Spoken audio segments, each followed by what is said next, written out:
Happy July. It's supposed to be the rainy season right now. It's raining sometimes, but it's still very hot. So anyway, for this month, I decided that I'm gonna be picking up mystery novels. And mystery is one of my top favorite genres because for the sheer fact that they're very compelling to read, so quick to finish. These are not necessarily thrillers. I know that mystery doesn't always equate to thrillers, so I don't really have expectations for them to be page turners, but yeah, I'm really looking forward to this reads. I'm gonna begin the month by reading Where the Crawdads Sing by Dalia Owens. This is, I think, a YA mystery romance. I'm not sure, but yeah, this got so much hype in the booktube community. Let's see. Yeah, there's a synopsis at the back that I'd rather ignore because I don't like doing that. But yeah. Second book for the month is Truly Madly Guilty by Leanne Moriarty. This author, I've been hearing her name a lot in the booktube community, specifically booktubers that I follow that are big into, you know, psychological thrillers, mystery, horror. So I'm guessing this is something along the lines of those genres. Yeah. Really have high hopes for this one too. And then I'm gonna be wrapping up July with one of my highest anticipated reads for this year. This is something that I've hauled. This is a part of my birthday book haul in 2021. I don't want it to spend anniversary on my TBR pile, so I'm getting on it this month. This is Smaller and Smaller Circles by F.H. Patakan. As early as now, I'm predicting this to be a 5-star read. I don't know, I could feel it in my gut that I would love this book so much. Honestly though, I'm not a big fan of the cover. I know that there are better editions than this one because it's been adapted into a major motion picture as well. But yeah, I just would have preferred it if they haven't provided the screenshots of what the plot is all about, because I'm already forming my assumptions based on what I see on the cover. I hope it doesn't ruin the experience, but yeah. These are gonna be my July books. Yeah, I'm so pumped, so hyped, and looking forward to devouring these books. Let's go start with Where the Crawdads Sing.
Happy Saturday. I actually just got off work. It's not obvious, but yeah. I just finished working. And I actually could not also understand why I picked today out of all days to record an update. I just wanted to make this really quick because I'm about to head out. I should take a shower now in a few minutes, so I thought I'll just give an update before I do that. I finished Where the Crawdads Sing 2 days ago. It's equal parts the kind of book that I got what I expected, but also got what I was not expecting, if you know what I mean. I'm not gonna lie. Have I guessed the plot twist? I've contemplated the possibility. But I guess the unfolding of the plot, or the way it was written, has been successful in deceiving me into thinking that that possibility could not be true. And it ended up happening. So anyway, yeah, more thoughts on this later on the wrap up. In the meantime, I have already started reading Truly Madly Guilty by Leanne Moriarty. And I'm loving this book so much. Oh my goodness. I guess it's something that I already know what the plot twist is gonna be. So I don't think it's the kind of mystery that would really blow your mind the moment the plot twist drops, because I think I already know what's behind of all these occurrences. But it's the writing style that really made me fall in love. I'm already 200 pages in on this book, so already halfway, and I'm planning on taking this along since we are planning to go to Antipolo at Pinto Art Museum, and it's gonna be an hour travel time to go there and also an hour travel time to go back home, so I thought I'm gonna read this during the idle times. I am planning to vlog the entire trip, so this video is gonna be horribly long again. But anyway, I'm really just posting videos, collecting clips of what's happening in my life since this is my digital diary, so it's for me. But if you're gonna watch, I hope you enjoy the clips, and I hope I have fun. See you later.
family sila na ano. My family. Sumabay sila.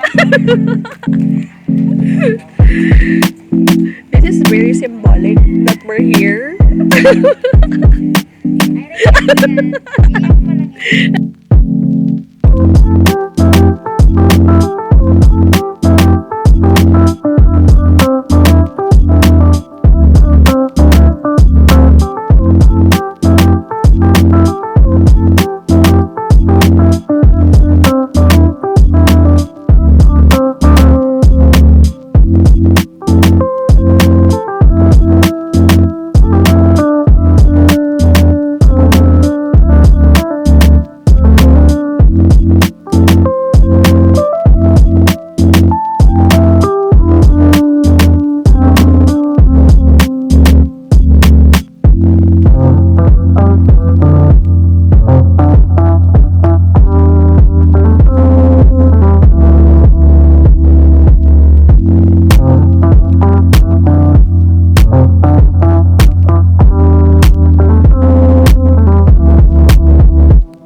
So the museum is already about to close.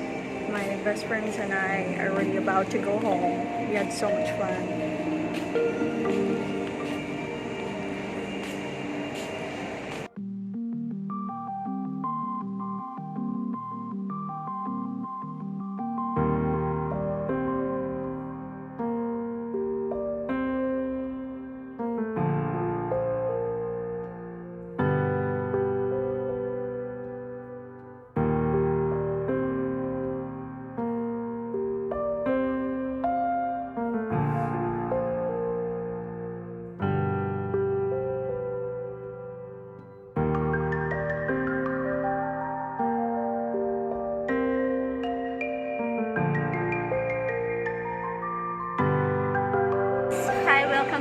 channel.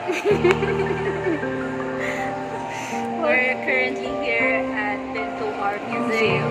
It's already 5:22 and they're like closing in around 30 minutes. So yeah, problemahin na namin kung paano kami uwi. Because we had no idea at all. Hopefully, makakuha kami ng grab later. Not really sure.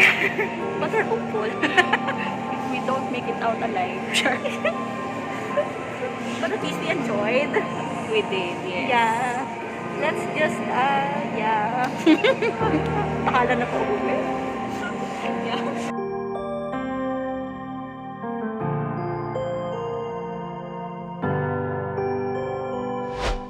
The last couple of days had been so hectic and busy. Wow. But I was still able to finish Truly Madly Guilty by Leanne Moriarty. Massively enjoyed this book. Granted, 100 pages before the end, I was able to guess what the mystery was about. And I was correct. But it's the execution that really impressed me. And the writing style, chef's kiss. Oh my goodness. This is totally the style of writing that compels you, keeps you hooked, and turning the page. I'm here for it. Definitely will be checking out Leanne Moriarty's works more. Anyway, so now it's time to move on to my third and final book for the month, which is Smaller and Smaller Circles by F.H. Patakan. Woo! I'm vibrating in excitement right now. I've been wanting to just get lost in this book because I know that this is gonna be a great read. This is declared as the very first Filipino crime novel. And I'm here for crime novels, for sure. This is an award-winning piece of work, so I know I'm in good hands. Let's go.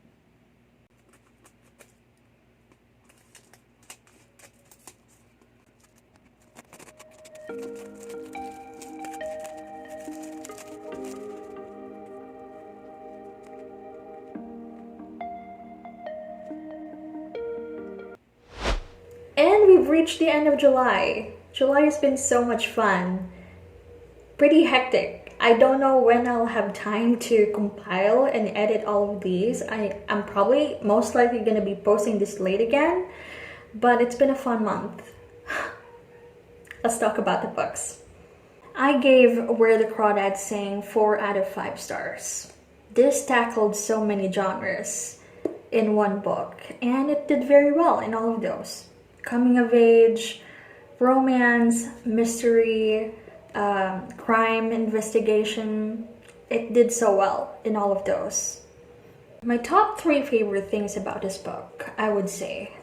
Number 1, the ending really impressed me. The plotting of the sequences of events in this book is very carefully planned, and it caught me off guard. Even though I have thought of that ahead, it still really shook me when the ending came. So the writer did that so well. Second thing is that I don't usually have, what they call fictional crushes or literary crushes, but Tate Walker is boyfriend material. I'm simping so hard because, it's the kind of person, the kind of guy that you wish exists in real life. It's the kind of guy you wish for every girl. My third favorite thing about this book, third but not the least, I guess when you see the chapter title, you would already know what has happened. If you've read this book, on page 222 was the part that almost made me tear up.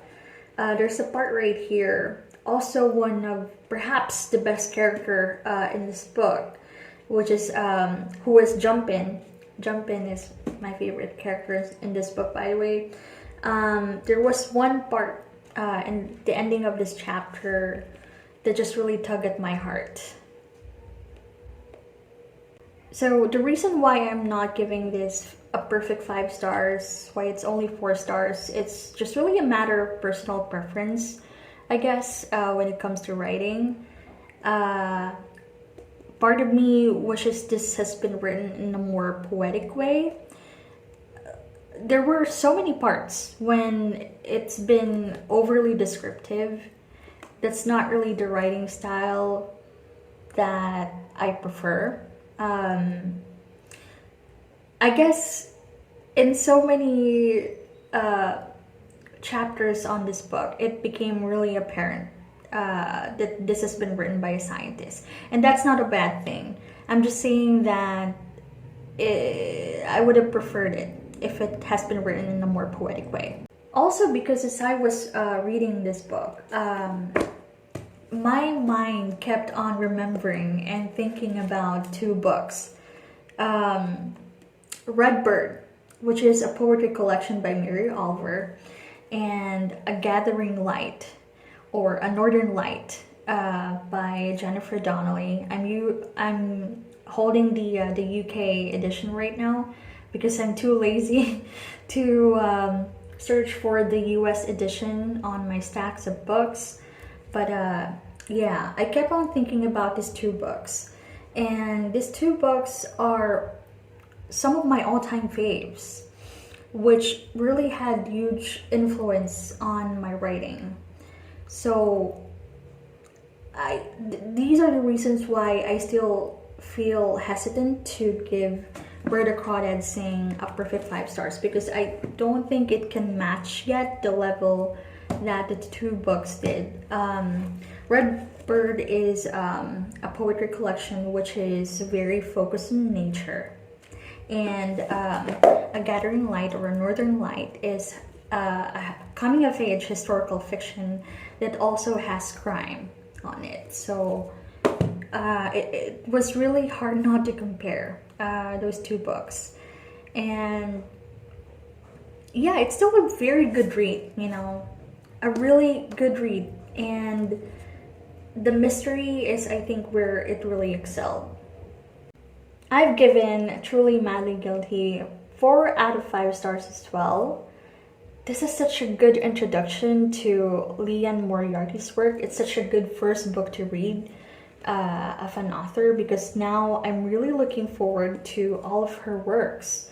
And she has a lot, right? She's a well-known mystery psychological writer. I'm not sure, but yeah, I'm so intrigued. And I really want to read more of her, because this is such a good introduction to her. The funny thing is, I guess, what I'm looking for at Where the Crawdads Sing, I found here in Truly Madly Guilty. I'm so invested emotionally in the relationship dynamics of the characters, and I'm so in love with the way she reveals layers after layers after layers of their complex personalities. I'm obsessed. The only caveat is that I guessed the plot twist 100 pages before the end, but nevertheless, it didn't really take away from the experience. I still love the entire book. I still love the conclusion. I still like how the characters ended. All the way until the last page, I was so gripped. I was so invested in them. Now, as I was reading Truly Madly Guilty, I also have one book in mind, but for the completely opposite thing, and that is Virginia Woolf's Mrs. Dolloway. And if you have read these 2 books, come on, don't you agree that these 2 books seem to be in conversation with each other? They both have, you know, like the one day event element well, granted, this has a second timeline, which is the present, and an ongoing sequence of events in the present. And this is only just really one day. But the way the writing is going back and forth into the present, or interwoven into that one day of event, is so in parallel. Anyway, my point is, this has given me the accessibility that I've been craving in Mrs. Dolloway, because this one took a long time for me to finish, and it's only this thin. Whereas this one is, how many pages is this? Nearly 500 pages, but it really only took me like 3.5 days to finish. It's that good. And finally, my final book for the month of July is Smaller and Smaller Circles by F.H. Patakan. Definitely my favorite book in this reading list.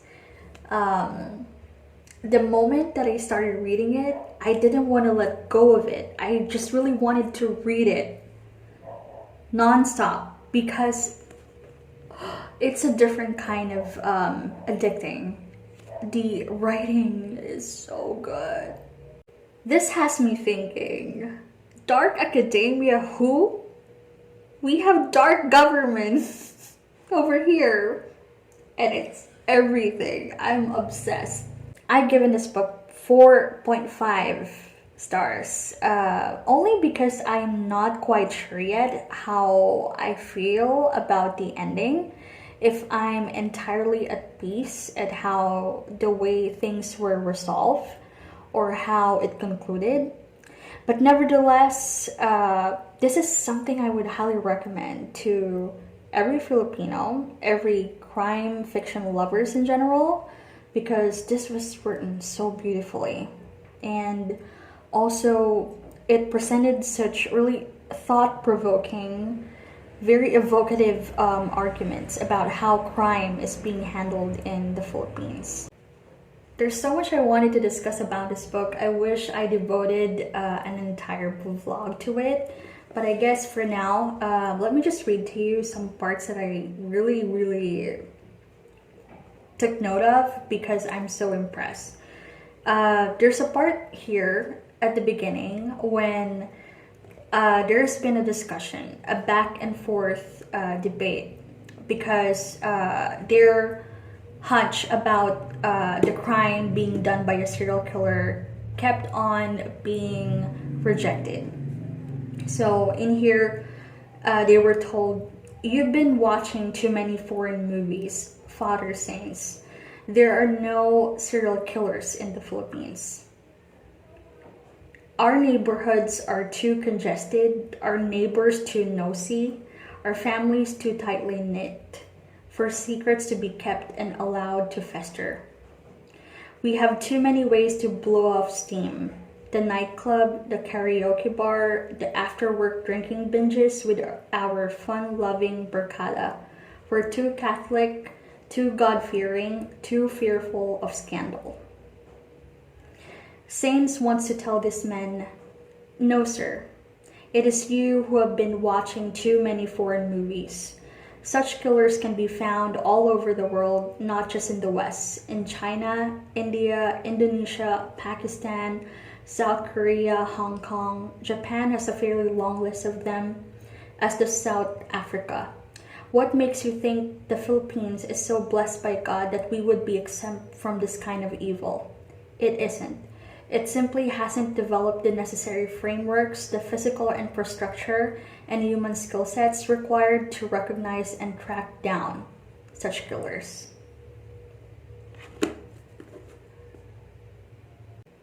And these are my July books. July had been really amazing. Mystery books are so much fun. I hope you've also had a great reading month in July. And thank you so much for watching this video. See you next time.